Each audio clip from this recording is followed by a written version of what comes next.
तो परब्रह्म परमात्मा त्याच भक्ताच्या हाकेला लावू देतो ज्या भक्ताच्या हृदयात शुद्ध भक्तीचा निर्मल भावाचा झरा अविरत वाहत असतो. बाकी भगवंत तुमच्या रूपाला, रंगाला, गुणांना, तुमच्या जातीला, पातीला बाकी काही भुलून तुमच्याकडे येत नाही. भगवंत फक्त आणि फक्त तुमचा शुद्ध भक्तिभाव पाहत असतो. अशाच एका भगवत भक्ताची, शिवभक्ताची कथा महाराजांच्या, अमृतेश्वर महाराजांच्या कृपेने आज आपण या मंदिरामध्ये ऐकणार आहोत. आज इथे जे कीर्तनाला उपस्थित आहे ना, ते फार भाग्यवंत श्रोते. का भाग्यवंत आहेत? अहो, कीर्तनाला जे उपस्थित होतात ना, त्यांचं पूर्वजन्मीचं काहीतरी भाग्य असतं. नाहीतर काय होतं माहिती का, कीर्तनाला जायचं ठरतं, घराला कुलूप लावण्यात येतं, चावी काढण्यात येते आणि तितक्यात पाहुणे घरी येतात. आमचे महाराज म्हणतात, कीर्तनाला जाण्यासाठी निघताना तुम्हाला काही अडचण आली ना, तर ती अडचण नसती, ते पाहुणे नसतात, तुमचेच पाप पाहुण्यांच्या रूपाने तिथे येत असतात. म्हणून आज जे कीर्तनाला उपस्थित आहेत ना, त्यांनी समजून जायचं की आपण मागच्या जन्मी काहीतरी पुण्य केलंय, नाहीतर ह्या जन्मी काहीतरी पुण्य केलंय. अशी एक सुंदर शिवभक्ताची कथा आपण आख्यान रूपाने ऐकूया. प्रसंग आहे आंध्र प्रदेशातला. आंध्र प्रदेशामध्ये घनदाट अरण्यामध्ये काही पारधी लोकांच्या वस्त्या वास्तव्याला होत्या. असं लांबच्या लांब जंगल, घनदाट जंगल. त्या घनदाट जंगलामध्ये जवळजवळ लाखाच्या वरती पारधी लोक राहायचे. ह्या पारधी लोकांचा एक राजा होता. त्या राजाला व्याधराज असं म्हणलं जायचं. काय म्हणायचे? व्याधराज. त्या व्याधराजाच्या कुळामध्ये एका भगवत भक्ताचा जन्म झाला, एका शिवभक्ताचा जन्म झाला. त्या शिवभक्ताचं नाव काय? त्या शिवभक्ताचं नाव होतं कन्नप्पा. नाव थोडं अवघड आहे. नाव होतं कन्नप्पा. ह्या कन्नप्पाचा त्या व्याधराजाच्या कुळामध्ये जन्म झाला. अहो, त्या कुळाचं वैशिष्ट्य काय सांगावं? मद्य मांस बलिदान, नित्य चाले पशुहनन, अशा स्वपचकुळी अवतरोन शिवसखा जोडला. त्या व्याध कुळाचं महत्व सांगताना म्हटलंय मद्य मांस बलिदान. अहो, मद्याशिवाय, मांसाशिवाय दुसरा आहारच माहित नसणाऱ्या अशा त्या व्याधाच्या कुळामध्ये ह्या कन्नप्पाचा जन्म झाला. आता ते पारधी कुळ, त्यांचं संपूर्ण उदरनिर्वाह कशावर चालणार? तर सकाळी जाऊन जर एखाद्या प्राण्याची शिकार केली आणि त्याचं मांस काढलं तरच या पारध्यांचा उदरनिर्वाह चालायचा. शेवटी जंगलात राहणारी जमात कुठून आणणार हो भाजीपाला? अशा पारध्याच्या कुळामध्ये त्या कन्नप्पाचा जन्म झाला. हळूहळू दिवसा मासांना वाढायला लागला. जसा जसा मोठा होतोय तसा तसा त्याच्या घरच्यांनी, त्या व्याध राजांनी त्या कन्नप्पाला शस्त्रांचं ज्ञान दिलं, अस्त्रांचं ज्ञान दिलं. धनुष्यापासून तलवारीपर्यंत सगळे शस्त्र चालवायला शिकवले. हा कन्नप्पा सुद्धा किती तरबेज. जसं धनुष्य बाण चालवायला शिकवावं तसा त्यांनी लक्ष्यवेधी बाणाचा अभ्यास करावा. सुंदर असा शस्त्र विद्येमध्ये पारंगत झाला. आधीच्या पुरुषांना, महिलांना शस्त्रास्त्र चालवता यायचं बरं का. आता तलवार हातात उचले ना अशी परिस्थिती आहे. त्या कन्नप्पानं सुंदर अशी शस्त्रविद्या शिकावी. दिवसा मासानं वाढू लागला आणि वाढता वाढता 21 वर्षाचा झाला, तरुण झाला. जसा हा तारुण्यावस्थेमध्ये आला तसं त्या व्याधराजांनी त्याचा युवराज पदावर अभिषेक केला. तो व्याधराज संपूर्ण पारध्यांचा राजा. आपला युवराज 21 वर्षाचा झाला की त्यांनी राज्याभिषेक, युवराज पदावर त्याचा अभिषेक केला. आता तो 21 वर्षाचा कन्नप्पा विचार करतो की काही वर्षांनी त्या जंगलामध्ये आपल्यालाच राज्य करायचंय, वडिलांनंतर आपल्यालाच इथं संपूर्ण राज्य सांभाळायचंय. म्हणून राज्य सांभाळण्यासाठी आपल्याकडं सगळ्या शस्त्रास्त्रांचं ज्ञान आहे. आपल्याला सगळी शस्त्रास्त्र माहिती आहेत, चालवायची कशी ते माहिती आहे, पण शिकार आपल्याला एकट्याला अजून करता येत नाही. आता मला सांगा, कोणी स्विमिंगचा क्लास लावला आणि घरी बसून बिछाण्यावरच प्रॅक्टिस केली तर स्विमिंग जमणार आहे का हो? स्विमिंग जमायची असेल, पोहणं जमायचं असेल तर पाण्यातच पडावं लागतं. तसं शिकार करायची असेल तर जंगलातच जावं लागतं. त्या कन्नप्पानं आपल्या वडिलांकडे जावं आणि म्हणावं की बाबा, मी पुढे राजा होणार आहे की नाही? हो होणार आहेस. त्याचं काय मग? मग मला राजा व्हायचं असेल तर मला एकट्याला मोठमोठे प्राणी मारता आले पाहिजे. त्यासाठी मला वनात जाऊ द्या, मला ती परवानगी द्या, असं विनम्रतेनं त्या कन्नप्पानं त्याच्या वडिलांना व्याधराजाला विचारलं. आता ते वडील त्यांनी ऐकलं त्याचं सगळं. तरुण रक्त आहे, तडफदार मुलगा आहे, शस्त्रास्त्रांचं ज्ञान आहे, पण अनुभव पाठीशी नाही, म्हणून काहीतरी गडबड होऊ शकते. म्हणून त्या व्याधराजानं कन्नप्पाला सांगावं की कन्नप्पा, अरे तू तरुण आहेस, तडफदार आहेस, पण तुझ्याजवळ अनुभव नाही, म्हणून आपल्या सैन्यामधले अनुभवी असे सैनिक तुझ्या सोबत घेऊन जा. 4-5 सैनिक सोबत घेतले आणि हा कन्नप्पा आता जंगलामध्ये जाण्यासाठी निघाला. घनदाट अशा अरण्यामध्ये आला. डोळ्यासमोर अरण्य आला. घनदाट अशा अरण्यामध्ये आला. चारी बाजूंनी श्वापदांचे आवाज येत आहेत. बराच वेळ थांबला तरी शिकार काही भेटली नाही आणि बराच वेळानंतर त्याच्या समोरून एक प्राणी धावत आला. आता त्या प्राण्याचं नाव आपण सहसा सज्जन लोक तरी घरामध्ये घेत नाही, पण कीर्तनात घेतलं तर चालतं. ते रानडुक्कर त्याच्या समोरून पळत जात होतं. कन्नप्पानं पाहिलं, आपल्या हातातलं धनुष्य सज्ज केला. आता ते डुक्कर ते काय सरळ सडकीने पळणारे का हो? वाकडं तिकडं वाकडं तिकडं वाकडं तिकडं जंगलभर पळत सुटलं. तसा हा कन्नप्पा त्या रानडुकराच्या माग माग माग माग जंगलाच्या मध्यवर्ती ते डुक्कर आलं. कन्नप्पानं आपल्या हातातला बाण सज्ज केला आणि सरळ दिशी बाण त्या रानडुकराच्या शरीर भेदून गेलं. ते रानडुक्कर मरून पडलं. कन्नप्पाला काय आनंद झाला. अरे आपण शिकार केली, आपण शिकार केली, आनंदानं नाचू लागला. पण लक्षात आलं आपण जंगलाच्या मध्यवर्ती आलोय. चारी बाजूंनी श्वापदांचे आवाज येत आहेत.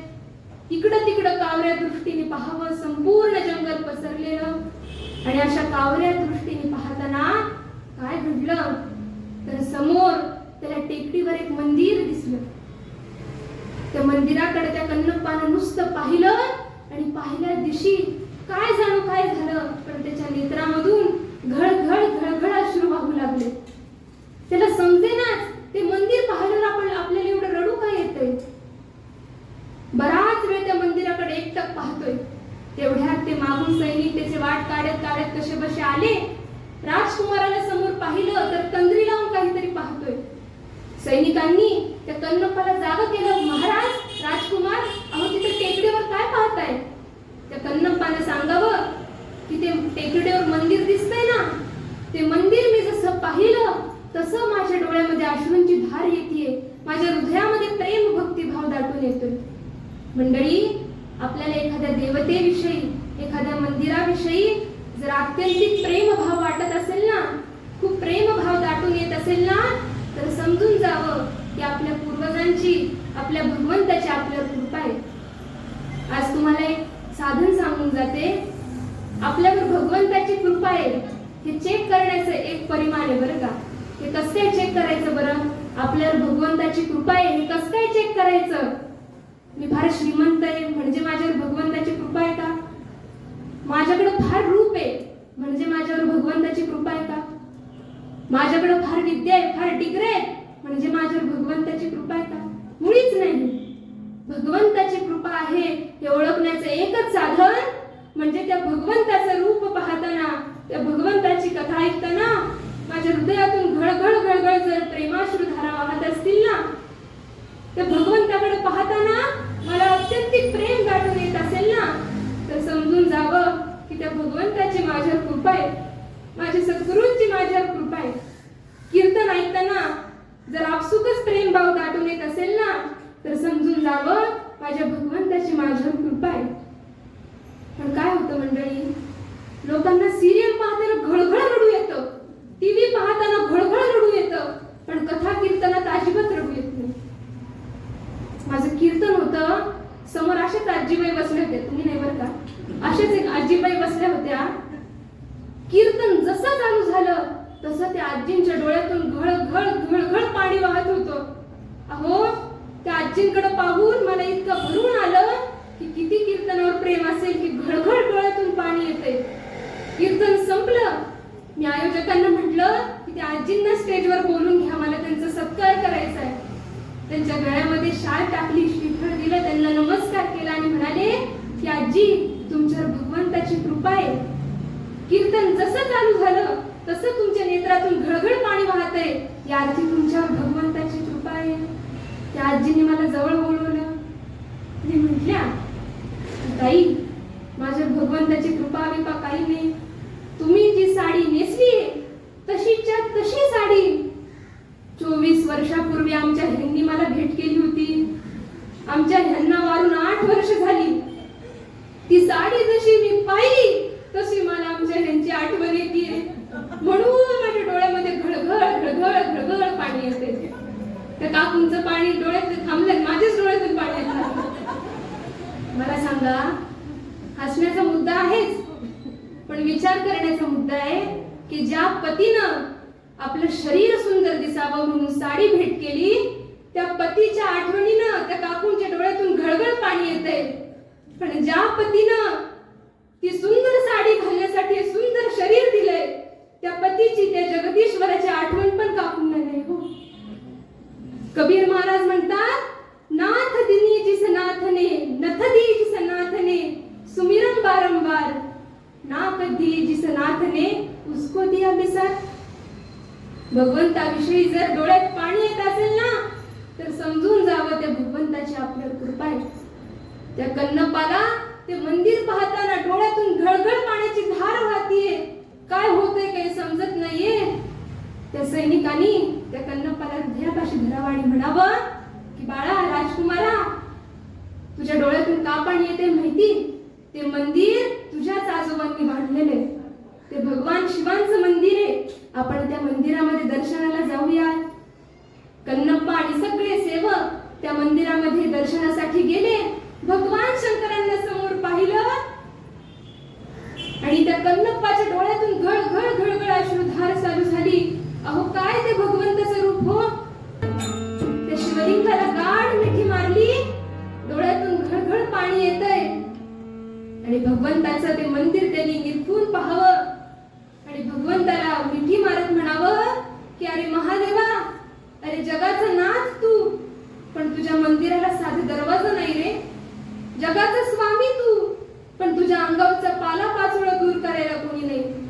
जगाचा स्वामी तू, जगाला प्रकाश देणारा तू, पण तुझ्या मंदिरात दिवाबत्ती करायला कोणी नाही. अरे महादेवा, किती रे तुझी दुर्दशा. माझ्या डोळ्याला ही दुर्दशा पाहवत नाही.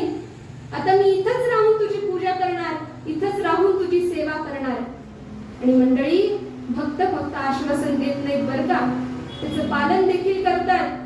त्या कन्नपानं तिथंच राहावं. 1 दिवस झाला, 2 दिवस झाले, भगवंताची सेवा करावी. सोबतचे सेवक सुद्धा त्याच्या सोबत थांबले. पण 3-4 दिवस झाल्यानंतर सोबत आलेले सेवक कंटाळले आणि राजकुमाराला, कन्नप्पाला म्हणाले की राजकुमार, आपल्याला येऊन 4 दिवस झाले, आता आपल्याला राज्याकडे जायला हवं. महाराज आपली वाट पाहत असतील, तिथं किती दिवस थांबणार. पण त्या कन्नप्पानं सगळ्या सेवकांना ठणकावून सांगावं की मी माझ्या भगवंताला सोडून कुठं जाणार नाही, मी इथंच थांबून पूजा करणार. ते सगळे सेवक त्याला समजावून कंटाळून गेले आणि शेवटी कंटाळून निघून गेले. आता मंदिरामध्ये फक्त कन्नप्पा आणि भगवान महादेव. कन्नप्पानं भगवान महादेवांची सुंदर सेवा करायला सुरुवात केली. आता मंडळी, तो पारध्याचा मुलगा, शिकाऱ्याचा मुलगा, जंगली माणूस, त्याची सेवा कशी असणार हो? आपल्यासारखी असणार आहे का? आपल्यासारखी धूप दीप त्याच्याकडे कुठं असणार? त्याची सेवा कशी होती? सगळ्यांनी नीट ऐका बरं का. त्याची सेवा कशी होती तर पहाटे सकाळी लवकर उठावं आणि उठल्याबरोबर जंगलामध्ये जावं आणि जंगलामध्ये गेल्यावर पहिलं काम काय करावं तर एखादं रानडुक्कर मारावं. कशाला मारावं? त्याचं मांस काढून घ्यावं, ते काटक्यांवर शिजवावं आणि ते शिजवलेलं मांस एका पत्रावळीमध्ये भरून घ्यावं. कशासाठी? भगवंताला नैवेद्य दाखवण्यासाठी. बरं, आता मांस घेतलं, पुढं काय तर पुढं जाताना कुठं मधमाशांचा पोळं दिसलं तर ते पोळं झाडायचं. मधमाशा उडून गेल्या की त्या पोळ्यामधलं मध एकत्र करायचं, द्रोणामध्ये भरायचं. एका हातामध्ये द्रोण धरायचा, दुसऱ्या हातामध्ये धनुष्य आहे. तो मांसाचा गोळा कुठं ठेवणार? म्हणून काखेत तो गोळा ठेवावा. अशी त्याची स्वारी पुढे गेली. कुठं डबकं दिसलं, कुठं नदी दिसली, हातातलं साहित्य बाजूला ठेवून त्या डबक्यामध्ये स्नान करावं. स्वतः तर स्नान केलं, पण भगवंताला स्नान घालण्यासाठी पाणी न्यायचं. कसं न्यायचं? त्याच्याकडे काही प्लास्टिक बॉटल असणार आहे का? मग कशामध्ये पाणी न्यायचं? तर आपल्या तोंडामध्ये भरून त्यांनी भगवंताच्या स्नानासाठी पाणी घ्यायचं. किळस वाटते, पण त्याची ती भक्ती होती. तोंडामध्ये भरून पाणी घ्यायचं. आणि आता बेलफूल पाहायचं. कुठं बेलफुलाचं झाड दिसलं, आता साठवायला त्याच्याकडे प्लास्टिकची पिशवी असणार आहे का? कुठं घ्यावी भरून? केस घुंगराळे होते त्याचे, त्या केसामध्ये बेलफूल भरून घ्यावं. अशी त्याची ती स्वारी. शिवालयामध्ये प्रवेश करायची. आणि शिवालयामध्ये प्रवेश केल्या केल्या ह्या कन्नप्पानं काय करावं, ह्याचं सुंदर वर्णन जगद्गुरु शंकराचार्यांनी शिवानंद लहरी नावाच्या सुंदर ग्रंथामध्ये केलंय. महाराज म्हणतात, मार्गावर्तित पादुका पशुपते अंगस्य कूर्चायते. अर्थात मार्गावर्तित पादुका पशुपते हे अंगस्य कूर्चायते. अर्थात हा काय करायचा की शिवालयात आला तसा जोड्यानिशी शिवालयात जायचा. चप्पल बाहेर काढावी ह्याचं ज्ञान पण नव्हतं. आताच्या लोकांना तरी कुठे असतं? चप्पल घालून कधी कधी देवालयात येतात. चप्पल घालून मंदिरात यावं. ती चप्पल सुद्धा कशी पॅरागॉनची नाही बरं का, एकदम भंगाराची चप्पल, चालून खराब झालेली चप्पल घालून मंदिरात यावं. एका पायातली चप्पल काढावी आणि आधीच्या दिवशी वाहिलेलं बेलफूल सगळं त्या चपलीनं बाजूला करावं. पशुपते हे अंगस्य कूर्चायते. कूर्चायते म्हणजे काय? झाडून घ्यावं पशुपतीचं अंग. कशाने? मार्गावर्तित पादुका, चपलीने झाडून घ्यावं. त्यापुढे काय करावं? आता भगवंताला आंघोळ घालायची. पाणी कशात आणलेलं? प्लास्टिक बॉटल अजिबात नाही. कशात आणलेलं? तोंडामध्ये आणलेलं पाणी भक्तिशी त्या महादेवाच्या शिवलिंगावर अर्पण करून टाकावं. आपल्याला ऐकायला घाण वाटतं, पण शंकराचार्य महाराज म्हणतात, गंडू शांबरिषेचनम पुररिपोर दिव्याभिषेकायते. जसं त्या कन्नप्पानं त्या महादेवाच्या अंगावर चूळ भरली रे भरली, तिकडं कैलासामध्ये तो महादेव इतका प्रसन्न व्हायचा की कोणता भक्त माझ्या अंगावर 7 नद्यांचा अभिषेक करतोय, कोणता भक्त माझ्या अंगावर 7 समुद्रांचा अभिषेक करतोय, असा आनंद त्या महादेवाला व्हायचा. दिव्याभिषेकायते. आता स्नान घातलं, पुढं मग काय? पुढे सुंदर असं गंध त्याने आपल्या परीनं लावावं. सगळे फुलं वाहण्यासाठी काय करावं? आता फुलं कुठं आणलेले? केसामध्ये भरून आणलेले फुलं. फक्त महादेवाच्या अंगावर ओंडवं व्हायचं, वाकडं व्हायचं आणि आपले केस झटकायचे. केस जसे झटकले तसे जसे फुलं महादेवाच्या अंगावर पडत होते, तसे याचे सुंदर केस पण महादेवाच्या अंगावर पडत होते. पण त्याचा सुद्धा महादेवाला किती आनंद. कोणता भक्त आपल्याला एवढे सुंदर सुंदर फुलं अर्पण करतोय, असा आनंद भगवंताला व्हायचा.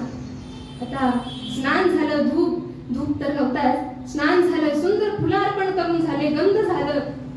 भगवान महादेवांचं असं वैशिष्ट्य आहे की जसं गंध झालं, नंतर सुंदर अशी फुलं वाहून झाले की भगवंताला लगेच खायला लागतं, लगेच नैवेद्य लागतो.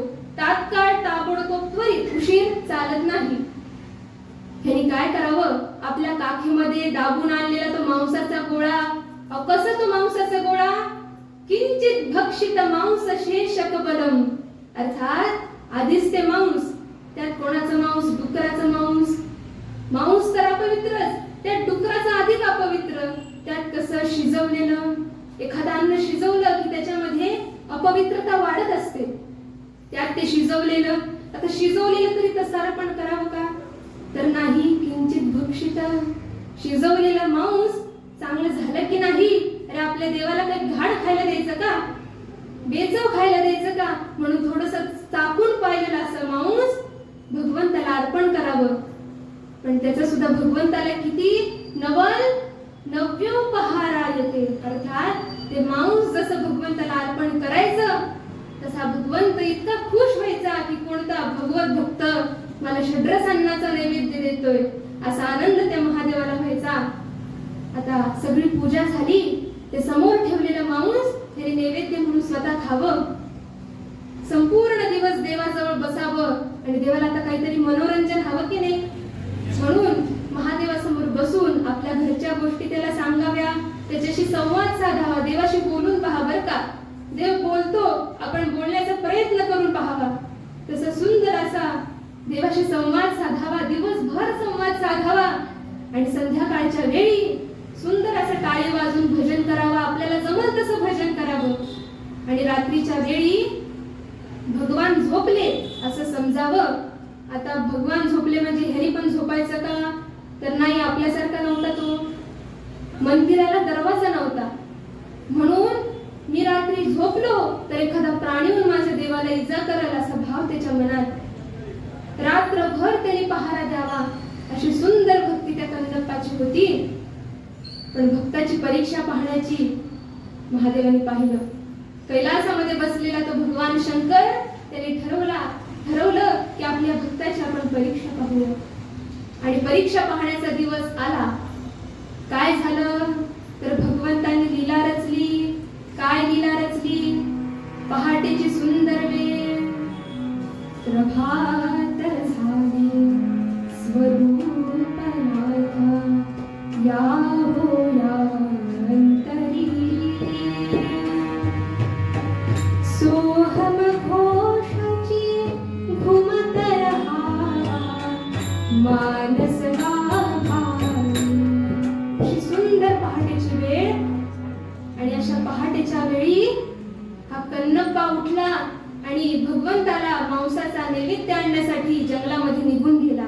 आणि तेवढ्यात तो येऊस तोपर्यंत भगवंताने सुंदर लीला रचली. आता जे शिवलिंग होतं ना, ते इथं होतं तसं नव्हतं बरं का. त्या शिवलिंगाला कारागिरानं सुंदर असे नाक, सुंदर असे डोळे, सुंदर असे कान रेखाटलेले होते. भगवंताने लीला केली आणि त्या शिवलिंगाच्या डाव्या डोळ्यातून घळ अशी अश्रुधार वाहू लागली. हा कन्नप्पा मांसाचं नैवेद्य वगैरे सगळं घेऊन आला. रोजच्या नियमाप्रमाणे आता पायातली चप्पल घेऊन ते सगळं शिवलिंगावरचं झाडून घेणार. तितक्यात त्याने पाहिलं की आपल्या भगवंताच्या डोळ्यातून घळ रक्ताची धार वाहतीये. एवढं त्यांनी पाहिलं आणि जोरात हंबरडा फोडला. अरे महादेवा, मी थोडा वेळ बाहेर गेलो तर कोणीतरी श्वापत आलं आणि तुझा डोळा फोडून गेलं का रे? तू जगाचा स्वामी आहेस, तू जर आंधळा झाला तर आमचं कसं होणार? पण महादेवा, तू घाबरू नकोस. माझा डोळा आहे ना, माझा एक डोळा मी तुला अर्पण करतो. आणि नुसतं म्हणाला नाही बर का, जवळचा एक धार पान घेतला, डोळ्याच्या खोपडीमध्ये घातला आणि डोळा उपसून काढला. आणि तो उपसलेला डोळा जशाच्या तसा भगवंताच्या डोळ्याला अर्पण केला. आणि विशेष म्हणजे काय, त्या भगवंतांनी काय लीला करावी, जसा डोळा त्या भगवंताच्या डोळ्याला लागला तसं भगवंताच्या डोळ्यातलं ते रक्त थांबलं. कन्नप्पाला वाटलं की आपण डोळा अर्पण केला आणि भगवंताचा डोळा नीट झाला. हो, इतका भाव. भगवंताचा डोळा नीट झाला हे पाहिलं. आनंदाने शिव शिव शिव करून नाचायला लागला. तितक्यात भगवंतांनी पुन्हा लीला केली. आता उजव्या डोळ्यातून घळघळ अश्रूची धार, घळघळ रक्ताची धार लागली. त्यांनी पाहिलं आता उजवा डोळा पण फुटला. परत महादेवाजवळ गेला आणि म्हणाला की भगवंता, अरे घाबरू नकोस, मला आता उपाय माहिती झालाय. आता मी तुला माझा दुसरा डोळा अर्पण केला की तुझा डोळा नीट होणार. म्हणून तो धनुष्यबाण आता डोळ्याच्या खोबडीत घालून डोळा बाहेर काढणारच. तितक्यात लक्षात आलं आता दुसरा डोळा बाहेर काढला की आपण आंधळे होणार. रडायला लागला भाऊ. नाही, का आंधळे होणार, का त्याची भीती? तर मी आंधळा झालो तर माझा हा डोळा भगवंताच्या कोणत्या डोळ्यापाशी लावावा हे कसं काय मला कळणार? काहीतरी खूण हवी ना. म्हणून ह्याने काय करावं, आपला पाय भगवंताच्या त्या उजव्या डोळ्यावर लावून टाकावा चपली सकट. का बरं? मला कळलं पाहिजे भगवंताला कुठे डोळा लावायचा. नंतर त्या बाणानं डोळ्याच्या खोबडीत तो बाण घालावा, सरळ दिशी तो डोळा काढावा आणि जिथं पाय आहे तिथं तो डोळा लावून टाकावा. आता दृष्टी नाही हो, त्याच्यात दृष्टी नाही. भगवंताला म्हणतो, देवा अहो तुमचा डोळा बरा झाला की नाही हे पाहण्यासाठी पण माझ्याकडे दृष्टी नाही. पण मला विश्वास आहे तुमचा डोळा नीट झाला असेल. मी आंधळ झालो तरी चालेल, पण भगवंता तुम्हाला डोळा परत आला पाहिजे. खूप भक्तिभाव दाटून आला. मंडळी, देह जाबो अथवा राहो, पांडुरंगी दृढ भावो, असा शुद्ध भक्तिभाव त्याने ठेवला. तसा तो भगवंत प्रकट झाला. कर्पूर गौरम करुणावतारम संसार सारम भुजगेंद्रहारम. प्रत्यक्ष भगवान शंकर प्रकट झाले आणि त्या भगवान शंकरांनी त्या भोळ्या भक्ताला, त्या कन्नप्पाला आपल्या हृदयापाशी धरलं. तो कन्नप्पा म्हणते, भगवंता अरे तू प्रकट झालास, पण भगवंता माझ्याकडे तुला पाहण्यासाठी दृष्टी पण नाही रे, तुला कसं पाहू? भगवंताने डोळ्यावर हात फिरवावा, त्याला दृष्टी द्यावी. भगवंताने त्याच्या शुद्ध भक्ती भावाला पाहून त्याला हृदयापाशी धरावं आणि आपल्या स्वधामी त्याला घेऊन जावं. मंडळी, हे चरित्र ऐकून आपल्याला वाटेल, हे चरित्र सांगितल्यावर बरेच जण म्हणतात भगवंत प्रसन्न व्हायचा असेल ना तर भगवंताला चपलीनं झाडून काढा, असा उलटा अर्थ घेतात. भगवंताला प्रसन्न करायचं असेल तर मांसाचा नैवेद्य दाखवा. मला सांगा, त्याला भगवंत का प्रसन्न झाला हो? त्याच्याकडे काही नव्हतं. चपलीनं देवाला झाडणं योग्य आहे का? योग्य नाहीच आहे. मांसाचं नैवेद्य दाखवणं योग्य आहे का? योग्य नाहीच आहे. देवाला पाय लावणं योग्य आहे का? योग्य नाहीच आहे. पण शुद्ध भक्ती भाव ठेवून जर हे केलं ना, शुद्ध भक्ती भाव ठेवून आपण भगवंताला सेवा अर्पण केली ना, तर तो भगवंत मोठ्या दयार्द्र अंतःकरणाने ती मान्य करतो. म्हणून बाकी काही नसलं तरी चालेल, आपल्या हृदयामध्ये शुद्ध भक्ती भाव ठेवूया. तो दयाघन भगवंत कृपा करण्यासाठी बसलेलाच आहे हो. कधी एखादा भक्त शुद्ध भक्ती भाव ठेवतो आणि त्याला प्रसन्न होतो, असा भगवंताचा भाव आहे. म्हणून आज कीर्तनातून बाहेर जाताना एकच लक्षात ठेवायचं, 1.5 तास मनोरंजन झालं ह्या दृष्टीने कीर्तन ऐकायचं नाही. आज प्रत्येकाने इथे बसलेल्याने विचार करून जा की हा जन्म माझा शेवटचा जन्म, मला ह्याच जन्मामध्ये माझ्या प्रभूंची प्राप्ती करून घ्यायची, माझ्या सद्गुरूंची प्राप्ती करून घ्यायची, असा विचार करून जा. आणि तरच बाहेर पडला तर आपल्या अंतःकरणामध्ये काहीतरी बदल घडेल, भगवंताविषयी प्रीती जागृत होईल, असा विचार करा आणि रोज भगवंताला भक्ती भावाने आळवा. हेच आपल्याला नाथ महाराज पूर्वपत्यास सांगतात. भावतोची देव भावतोची देव भावतोची देव भावतोची देव भावतोची देव भावतोची देव येथी संदेह धारू नाये, येथी संदेह येथी संदेह धारू नाये, धारू नाये.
शोध तुझा पडावा, देह कारणी देह माझा पडावा, विवेचू नको गुणवंता अनंता, रघुनायका मागणे हेची आता, रामा मी तव दास म्हणवी, माते कशाचे भय, रामा जाईन ज्या स्थळी निज घना, होईल तेथे जय, रामाया भुवनत्रयी तुझ विना, नाही तुझा तारक, रामा तू सकलार्थ पूर्ण करिसी, तू तातमी बालक, राजाधिराज प्रभु रामचंद्र महाराज की, आर्य सनातन वैदिक हिंदू धर्म की, भारत माता की, गो माता की, सब संतन की, अमृतेश्वर महाराज की जय. जय जय रघुवीर समर्थ मंगलमूर्ती घडलेली सेवा भगवंताच्या चरणी, अमृतेश्वर महाराजांच्या चरणी, माझ्या माता पित्यांच्या चरणी, तुम्हा श्रोते मायबापांच्या चरणी आणि ज्यांच्याकडं मी कीर्तन भक्ती शिकले त्या माझ्या गुरूंच्या श्री योगेश महाराज साळेगावकर यांच्या चरणी अर्पण करते. काही चुकलं मागलं असेल तर ते माझ्या पदरीचं आणि काही बरोबर वाटत असेल तर ह्या सगळ्या माझ्या आई वडिलांच्या, माझ्या सद्गुरूंच्या, भगवंताच्या कृपेने आलेलं आहे असं मानते आणि आजच्या कीर्तन सेवेला विराम